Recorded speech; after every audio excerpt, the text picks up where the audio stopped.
साहेब जी, अर्चनीय वंदनीय संत समाज, सत्संग प्रेमी बंधुओं और माताओं,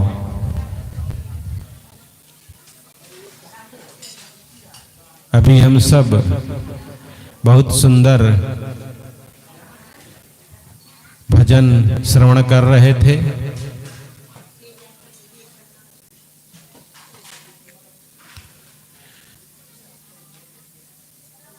गुरुवर कबीर साहब का एक भजन है, पंखा चला दो पीछे से।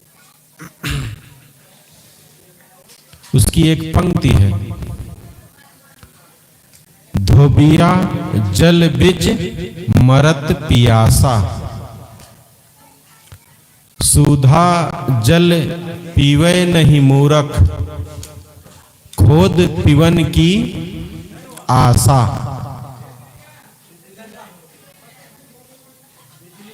बहुत बढ़िया भजन है, लंबा पद है। इस पर थोड़ा मनन करें, गुरुवर कबीर साहब क्या संदेश देते हैं। धोबिया जल बिच मरत पियासा, एक धोबी है जो पानी के बीच में है और प्यासा है। धोबी का काम तो सब लोग जानते हैं। धोबी गांव भर का सारा कपड़ा इकट्ठा करता है सुबह, और धूप होने के पहले तालाब पर पहुंच जाता है, नदी में पहुंच जाता है धोने के लिए, और दिन भर पानी में घुस के एक पत्थर पर पीट पीट करके कपड़े धोता है। अब तो बहुत कम ऐसे होता है, सब अपने घर में ही धो लेते हैं, और वॉशिंग मशीन आ गई है, क्या पूछना, उसी में डाल दिए, धुल गया। लेकिन पहले ऐसा नहीं होता था, धोबी दिन भर पानी में रहता था। लेकिन आश्चर्य यहां गुरुवर कबीर साहब जी कहते हैं ये है कि वो पानी में तो है लेकिन पानी पीता नहीं। उसको प्यास तो लगी है लेकिन उसे पता ही नहीं कि ये पानी पिया जा सकता है। वो शुद्धा जल नहीं पीता है, वो सोचता है मैं पहले कुआं खोदूंगा, खोद पीवन की आशा, पहले कुआं खोदूंगा फिर उसमें जल निकलेगा तब मैं पानी पीऊंगा। लेकिन बंधुओं, किसी को प्यास लगी हो, अब वो कुआं खोदना चालू करे। कुआं खोदना गलत बात नहीं है, लेकिन कुआं खोदना चालू करे तो क्या कुआं खोद पाएगा? कुआं खोदने के लिए भी पानी पीना पड़ेगा। जीवन जीने के लिए आधार चाहिए। बंधुओं, यही हाल आजकल हमारे जीवन का है।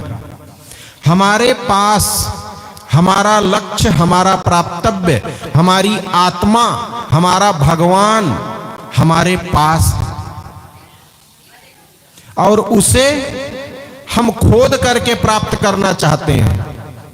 किसी पहाड़ पर, किसी मंदिर पर, कहीं की पैदल यात्रा करके, कहीं की लेट करके यात्रा करके, कोई पूजा करके, कोई पाठ करके, कोई देवी देवता को मना के, कोई अगरबत्ती सुलगा के, ये सब तरीका अपना लिए।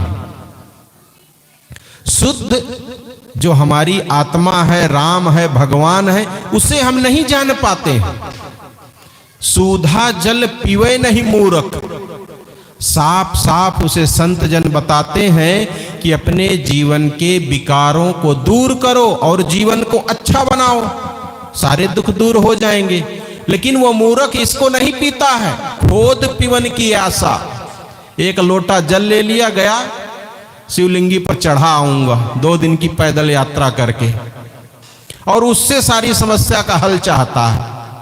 होता है कि नहीं होता है? आजकल घर में मां बीमार है, खूब दवाई करवाए, नहीं ठीक हुई, बहुत परेशानी हो गई। अब क्या हुआ, कोई बताया अमुक देवी का दर्शन कराओ। माता को छोड़ के चल दिया देवी का दर्शन करने। 3 दिन हुआ गए, चौथे दिन फोन किया, माता जी मर गई, बीच से लौट आया। यही है कि सूधा जल पीवे नहीं मूर्ख, खोद पीवन की आशा। किसी की तबीयत खराब हो जाए तो उसे डॉक्टर के पास ही दवाई अगर हो सकती है, दवाई लायक होगा तभी मिलेगा ना। अब किसी के एकदम किडनी खराब हो चुकी है, दोनों फैले हो गई है, तो डॉक्टर क्या करेगा? अपनी निकाल के थोड़ी लगाएगा।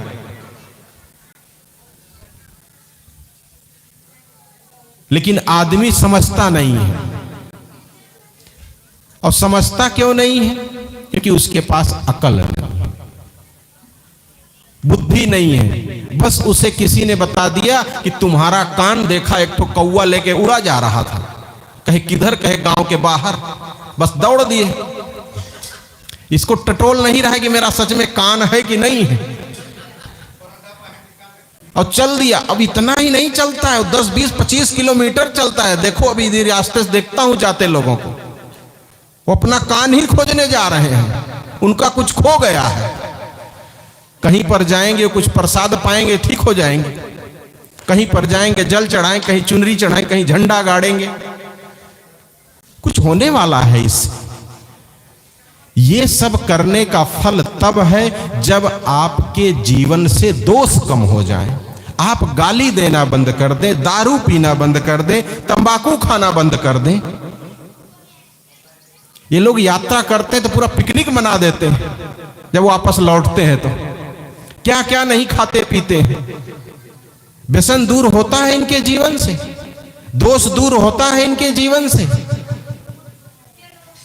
पूजा के नाम पर, आराधना के नाम पर, भक्ति के नाम पर किसको धोखा दे रहे हैं? अपने आप को धोखा दे रहे हैं। फायदा किसको है? जो इनको बताया कि तुम्हारा कान कौवा ले गया, कि तुम वहां जाओगे तो खाली हाथ तो आओगे नहीं, 10 रुपए चढ़ावे करोगे। अब 10,000 लोग 10 रुपया चढ़ाए तो कितना हो गया? उसका एक आदमी तो खर्चा चलेगा ना घर का। बस वही हो रहा है। बंधुओं, गुरुवर कबीर साहब कोई बात हवा में नहीं कहते, जमीन की बात करते हैं। वो तुम्हारा प्राप्तव्य, तुम्हारा लक्ष्य केवल तुम्हारे पास है। तुम उसी को सुधार के ठीक हो सकते हो। बाहर से कोई देवी देवता ग्रह तुम्हारे ऊपर टेढ़ा नहीं है, कोई नाखुश नहीं है जिसे तो आपको मनाना पड़ेगा, जिसकी पूजा करनी पड़ेगी। लेकिन आदमी समझता नहीं है और इसी के पीछे पूरा जीवन बर्बाद कर देता है और हाथ कुछ नहीं आता है। जिंदगी अगर इससे सही हो जाती तो लोग कितना खुश होते। आज हम लोग भी चलते वही करते, लेकिन किसी को फायदा होता है, एक आध दो को हो जाता है तो प्रचार बहुत हो जाता है उसका, कि अमुक जगह गए, देवी पर दल चल चढ़ाए, उस पहाड़ पर पानी चढ़ाए, वहां का प्रसाद खाए और इस चीज में सफलता मिल गई। अगर ऐसे सफलता मिलती तो बड़े बड़े डॉक्टर, वैज्ञानिक जो ये सब लैब खोले बैठे, सब क्यों खोलते? पागल है, करोड़ों रुपया लगाते हैं। वो भी आते वही पहाड़ पर बैठते, सबका दुख दूर होता, सबके लिए बढ़िया व्यवस्था की जाती वहां। आजकल ऐसे ऐसे बाबा हैं कि जो अपने कुर्सी पर बैठे बैठे पूरी दुनिया की खबर रखते हैं। आपके सारे दुख दर्द छूमंतर कर देते हैं 1 मिनट पर, और उनको सब कुछ पता होता है। आपका क्या नाम, आपके परिवार वालों क्या नाम, आपका कितने लोगों से संबंध है, आपका कहां कहां परेशानी, कहां कहां दुख है, कितनी, सब कुछ पता है उनको। अब ये लोग सबसे बड़े सनातन धर्म के लोग हैं, हिंदुस्तान की रक्षा के लिए बैठे, हिंदुस्तान को बचाना चाहते हैं। आप बताइए, ये हिंदुस्तान को बचाना चाहते हैं और इनके पास सब कुछ की जानकारी है। अगर आपको पता चल जाए कि आपके गांव में एक आतंकवादी घुस आया है, अगर आप सनातन धर्मी हैं या देशभक्त हैं, तो आप क्या करेंगे? जी जान पर खेल के उसको पकड़वाएंगे कि अपने घर में छुपाएंगे? हैं? एक सनातन धर्मी और एक देशभक्त, इसका क्या मतलब होता है? अगर कोई आतंकवादी आपके देश में घुसपैठ कर रहा है, घुस रहा है, जाकर के करोड़ों हजारों लोगों को मारेगा, तो उसको सीधा पुलिस के हवाले करना चाहिए ना। और ये सनातन धर्मी बाबा, इनको सब कुछ पता है। कहते ना गद्दी पर मुझे सब कुछ पता है, हनुमान जी की कृपा से, भगवान जी की कृपा से, किसी भी कृपा से। लेकिन ये कभी आज तक एक भी आतंकवादी का पता नहीं बताए। पता इनको है। अब ये गद्दार है कि देशभक्त है, आप बताइए। अगर इनको पता है आपके दुख का, आपके बीमारी का हल इनको पता है, ये नहीं ठीक करते हैं, तो ये देशभक्त है कि गद्दार है कि सनातन धर्मी है? आदमी कब समझेगा? अंगुली कैसे डाल के इनको जगाया जाए आदमियों को कि ये सब एक धोखा, एक चालबाजी है, एक उनकी जालसाजी है। आपके घर तक उनके आदमी जाते हैं और पता लगा के आते हैं कि आपको क्या क्या प्रॉब्लम है, आपके घर वालों का नाम क्या है। और एक आदमी का पता लगा के जब वो माइक में बोल देते हैं ना 5 मिनट का वीडियो, तो उससे 2 करोड़ कमा लेते हैं। और एक आदमी को आपके घर तक भेजने का बहुत आएगा, 10,000 खर्चा आएगा, 15,000, 20,000 खर्चा आएगा बस। लेकिन एक बार जब आपके घर का नाम किसी को बता दिया, आप तो जिंदगी अपनी पूरी सौंप ही देंगे उनको। होता ये देखते हैं ना टीवी में, सब कुछ है तो बाबा ही है अब। लेकिन सच्चाई से बहुत दूर है। अगर इनको पता होता कि कोई दुश्मन, कोई चोर हमारे देश में घुस रहा है, तो उसको रोकते कि नहीं रोकते? कुछ भी नहीं पता है। खुद वो थाने में गए थे रिपोर्ट करने कि हमें कुछ अज्ञात लोग मारना चाहते हैं। अब उस अज्ञात लोगों को तो पता होगा ना। आप देश के बारे में कुछ नहीं कर सकते, अपने बारे में तो करो। ZH की सुरक्षा मांगे, कोई सुरक्षा होती, हम ज्यादा नहीं जानते इसके बारे में, उसका कोड है ये। उसकी सुरक्षा मांगे, Z+ कहते हैं क्या? हाँ, Z+ की सुरक्षा मांगे कि हमें कुछ अज्ञात लोगों से खतरा है जान का। अब ये मंच पर बैठ के बताते हमको सब कुछ पता है, और यहां कह रहे हैं अज्ञात लोगों से। ये दोनों बातें कहां तालमेल बैठती हैं? आपको एक तरफ सब कुछ पता है और एक तरफ आप सुरक्षा मांग रहे हैं बचने के लिए। आपको तो सीधा उसी को अंगुली पकड़ के ऐसे उठा लेना चाहिए ना, और पुलिस को दे देना चाहिए, ये अमुक आदमी है। दुनिया में कहीं भी हो। कहने का मतलब सत्य कितना दूर है हमारे जीवन से। केवल एक दिखावा है बस। इतनी बड़ी समाज, इतनी बड़ी भीड़, लाखों करोड़ों की सब भेड़ है। किसी के अंदर इतनी भी अकल नहीं आती है कि एक आदमी हमारी समस्याओं का समाधान कर लेता है और अपनी समस्या के लिए पुलिस के पास जाता है।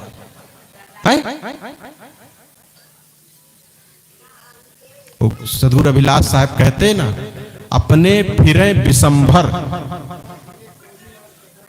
अपना फिरे कोढ़ी और कदंबर, मिलता है ना दाना, और दूसरे को देवे नाती धन पुत्र खजाना। अपने पास कुछ नहीं है, जब अपने ऊपर आई तो डॉक्टर के पास पहुंच गए, और दूसरे के ऊपर आई तो हनुमान चालीसा का पाठ कर लो, कभी हॉस्पिटल जाना ही नहीं पड़ेगा आपको। सुने होंगे अभी कुछ दिन पहले, हनुमान चालीसा का पाठ कर लो, डॉक्टर के पास जाने की जरूरत ही नहीं है आपको। और कितने बड़े गुरु हैं वो, गुरुओं के गुरु। मंदिर जाओ, कभी हॉस्पिटल का मुख नहीं देखना पड़ेगा आपको। लेकिन 4 दिन बाद आइसोलेटर पर पता लगा पड़े, तबीयत खराब हो जाएगी तो कैसे नहीं जाएंगे। हनुमान चालीसा रोग दूर करेगा, किडनी ठीक करेगा, आंख ठीक करेगा, कोई भी रोग लग गया। लेकिन मूढ़ जनता नहीं समझती है इन सब बातों को। इसीलिए संत जन इसका ठेका लिए हैं आपके अंगुली डाल करके जगाने का। लेकिन तब भी वहां पहुंचने के, अगर कोई आएगा तभी तो जागेगा ना। कहां आ पाते हैं सब लोग। संत जन यहां साल में कितना बार सत्संग करते हैं, कितने लोग पहुंचते हैं? बहुत कम, थोड़े। इसी गांव में कितने लोग होंगे अनजान, उनको पता भी नहीं है संत लोग क्या कहते हैं, क्या बात करते हैं, किस बारे में चर्चा करते हैं, हमारे बारे में करते हैं कि औरों के बारे में करते हैं। कुछ भी मतलब नहीं, बस नोन तेल लकड़ी, उसी में पूरा लगे। अगर कहीं सत्संग में आ गए तो उनको लगता है पूरा बर्बाद हो जाएगा घर। एक दिन अगर सत्संग में चले गए तो सब गृहस्थी रुक जाएगी उनकी वहीं। हम सब की भी होती है, हम सब भी कहां पहुंच पाते हैं? जितना पहुंचना चाहिए कहां पहुंच पाते हैं? बहुत कम, थोड़ा। तो बंधुओं, जरूरत है कि अपने विचारों को, अपने दिमाग को थोड़ा खोलें, और कोई भी चीज ऐसे कोई कह दे कि कान तुम्हारा कौवा ले गए तो दौड़ो मत, पहले टटोलो। पारखी संत लोग ये बताते, पहले देखो, समझो इस बात में सच्चाई कितना है, तब दौड़ो। सुधा जल पीवे नहीं मूर्ख, खोद पीवन की आशा। सीधा रास्ता नहीं चलता है। अपना पारक सिद्धांत इस कबीर पंथ में कहीं टेढ़ा मेढ़ा लगता है कुछ? जादू मंत्र टोना टटका, कोई भी बड़े से बड़े गुरु, जो कितने भी बड़े महामंडलेश्वर हों, एक पारखी अगर बच्चा बैठ जाए उनसे प्रश्न करने, इसी का उत्तर केवल मांग ले, अगर आपको सब कुछ पता है प्रभु, तो आप किसी एक आतंकवादी का नंबर क्यों नहीं दे देते? क्या उत्तर देंगे वो? दिन भर टीवी पे यही बोलते कि हमको सब कुछ पता है बालाजी की कृपा से, भगवान की कृपा से। लेकिन एक अगर आदमी हिम्मत करके पूछ ले आपको सब कुछ पता है, तो इस संसार से आतंकवादियों का एड्रेस क्यों नहीं पुलिस को दे देते? क्राइम ब्रांच वाले कितना परेशान होते किसी को ढूंढने के लिए। सीबीआई की जरूरत ही नहीं पड़ती कभी। कितना रुपया लगता है इसमें सरकार का? आपे को बैठा दिया जाता, पेमेंट आपे को दी जाती। उत्तर है किसी के पास इसका? लेकिन आप पहुंच ही नहीं पाएंगे अगर उत्तर प्रश्न मांगने जाएंगे तो वहां तक। सुधा जल नहीं पीता है आदमी, साफ निर्मल जो संत जन कहते हैं वो नहीं समझ में आता, टेढ़ा मेढ़ा समझ में आता है, जिससे कोई फायदा नहीं, केवल समय बर्बाद होता है। फायदा होता है थोड़ा मोड़ा। अब किसी को थोड़ा मोड़ा बीमारी है, उनको बता दिया अमुक पहाड़ पर चले जाओ, वहां जल चढ़ा दो, ट्राई हो जाएगा। कभी बेचारा चला नहीं, घर से खेत तक गया नहीं, पेशाब सोच भी जाता है बाप मोटरसाइकिल से जाता है। अब पैदल बता दिए पैदल जाएगा अगर, तो कुछ ना कुछ तो फायदा होगा ही। फायदा उससे होता है पैदल चलने से, ऐसा नहीं कि फायदा नहीं होता। पैदल चलता, मेहनत करता, पसीना आता है, थकान लगती है, नसें खुल जाती हैं उसकी, बहुत सारी बीमारियां दूर होती हैं उससे। नहीं जाते हो, कम से कम इसी बहाने जा रहे हो, चलो ठीक है, कुछ नहीं करते तो। लेकिन ये पहली क्लास की पढ़ाई है, आपको पता नहीं है इससे क्या होगा। आप तो सोचते सारा प्रयास, सारा फायदा हमारे उस जल से हो रहा है। समाज यही समझता है ना कि जो मैं जल चढ़ाने जा रहा हूं, या जो चुनरी चढ़ाने जा रहा हूं, या जो झंडा चढ़ाने जा रहा हूं, उससे हो रहा है। लेकिन वो जो थोड़ा मोड़ा फायदा होता है वो चलने से होता है, व्यायाम से होता है। कहते हैं ना, सुबह शाम की हवा और लाख रुपए की दवा। यही चीज अगर घर में कर लें, रोज करें, तब हमें इसकी आवश्यकता नहीं पड़ेगी। तो बंधुओं, जरूरत है कि गुरुवर कबीर के विचारों को हम समझें। गुरुवर कबीर का विचार एकदम सीधा साफ पाक है, उसमें कोई तर्क नहीं कर सकता, कोई संदेह नहीं हो सकता है। सारी बातें समाज के सामने खोल खोल कर रख दी जाती है, उसमें कोई लाग लपेट नहीं है। लेकिन उसको आदमी मान नहीं पाता है। अपने संसार के भौतिक लाभ में लगा रहता है। भौतिक लाभ कहां तक काम देगा? आज तक आप सब या हम सब जितना कमाए हैं, उसका परिणाम क्या है? आज उसका क्या फायदा हुआ? घर वाले उसकी कीमत समझते? नहीं समझते। अगर उसमें से शायद 10% आप कहीं परमार्थ में लगा देते, अपने गांव में ही गरीबों के लिए लगा देते कि हर महीना मैं 1000 रुपया गरीबों में बांटूंगा, या तो सब्जी खरीद के दूंगा अपने गांव में, तो शायद आज की छवि कुछ अलग होती। केवल 1000 नहीं, 500 की सब्जी अगर आप हर महीना बांटे होते, तो आज जो छवि है उसकी जगह आप कुछ और होते।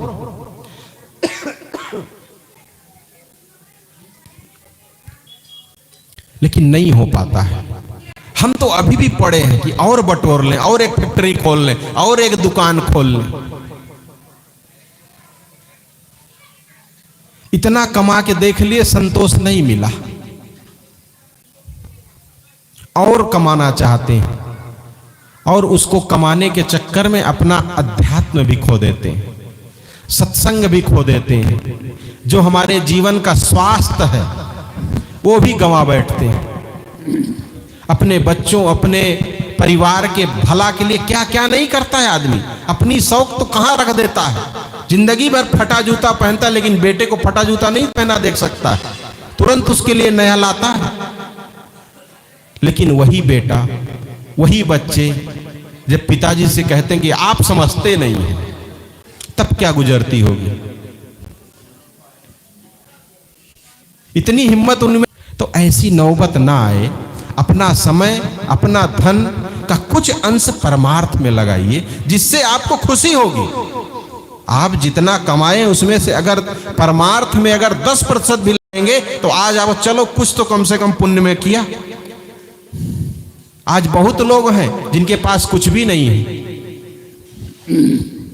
तो बंधुओं, मेरा समय पूरा हो गया है, लेकिन आप लोगों से यही निवेदन कि हम सब गुरुवर कबीर की वाणी को पढ़ें, समझें और जीवन में उतारें।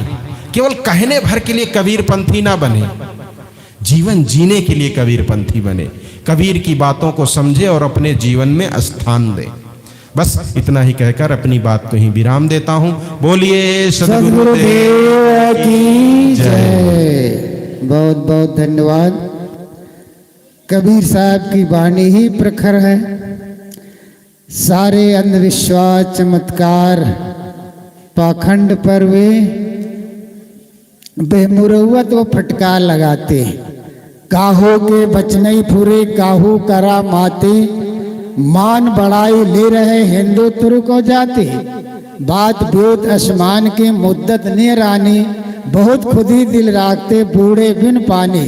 कहें कबीर कासो कहो सकलो जग अंधा, और साचा से भागा फिरे झूठे का बंदा। आज हम लोग 21वीं सदी में चल रहे हैं, फिर भी आज धर्म सिसक रहा है। 50 साल के पीछे हम चल रहे हैं। शिक्षा बढ़ी है और धन की उन्नति हुई है। आज संपन्नता भौतिक है, लेकिन धर्म के क्षेत्र में आज भी हम पिछड़े हुए हैं। इस संदर्भ में और हम संतों से सुनेंगे, मैं समय ना लूंगा। हमारे साथी विराजमान है कबीर आश्रम नवापारा छत्तीसगढ़ से पधारे हमारे आदरणीय संत श्री सुरेंद्र साहब। आपसे निवेदन है कि आप भी 20 मिनट समय देकर अपना अमूल्य विचार हम लोग के समक्ष रखें।